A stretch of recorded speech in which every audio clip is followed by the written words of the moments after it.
बुलढाणा. पत्रकार इस्माईल शेख यांच्यावरील खोटा गुन्हा खारिज करण्यासाठी शेगाव शहर ठाणेदार यांच्याकडे सर्व संघटनाच्या पत्रकारांचे निवेदन.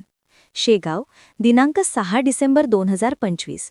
शेगाव शहरातील पेठ मोहल्ला परिसरात मोठ्या प्रमाणावर सुरू असलेल्या अवैध गोवंश जनावरे कत्तलीवर तात्काळ कठोर कारवाई करण्यात यावी आणि या गैरकृत्यांचा बातमीद्वारे पर्दाफाश करणाऱ्या पत्रकार इस्माईल शेख यांच्यावर दाखल खंडणी प्रकरणातील गुन्हा खारिज करण्यात यावा, या दुहेरी मागणीसाठी शेगावातील सर्व पत्रकार आणि पत्रकार संघटनांनी बुलढाणा जिल्हाधिकाऱ्यांना निवेदन सादर केले.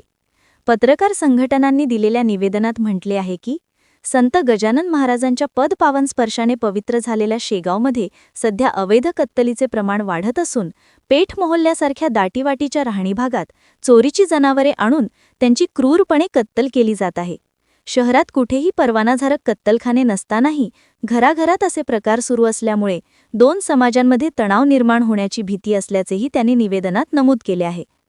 या अवैधरित्या सुरू असलेल्या कत्तलीच्या प्रकारांचा सातत्याने पाठपुरावा करून पुराव्यानिशी बातम्या प्रसारित करणारे पत्रकार इस्माईल शेख यांच्या घरावरच संबंधितांनी हल्ला करण्याचा प्रयत्न केला. एवढेच नव्हे तर उलट त्यांच्या विरोधातच खंडणीचा खोटा गुन्हा नोंदवून पोलिसांकडून कारवाई करून घेतल्याचा आरोप पत्रकार संघटनांनी केला आहे.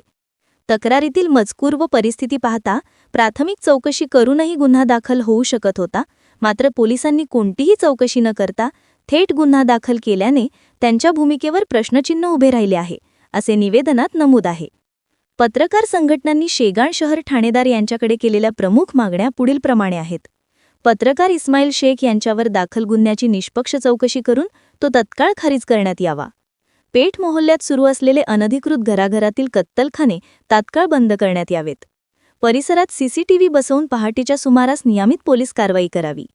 रस्त्यावर उघडपणे सुरू असलेला गोवंश मांस विक्रीवर तात्काळ नियंत्रण आणावे. पत्रकार संघटनांनी इशारा दिला आहे की प्रशासनाच्या दुर्लक्षामुळे भविष्यात दोन समाजात दुरावा निर्माण झाला किंवा कायदा सुव्यवस्थेचा प्रश्न उद्भवला तर त्यास नगरपालिका आणि पोलीस प्रशासन जबाबदार राहील. निवेदनाची प्रत जिल्हा पोलीस अधीक्षक, तहसीलदार, नगरपरिषद मुख्याधिकारी आणि शेगाव शहर पोलीस स्टेशन यांना पाठविण्यात आली आहे. महाराष्ट्रातील महत्त्वाच्या व ताज्या घडामोडी जाणून घेण्यासाठी आजच आमच्या सूर्या मराठी न्यूज चॅनलला सबस्क्राईब करा आणि बेल आयकॉन प्रेस करा.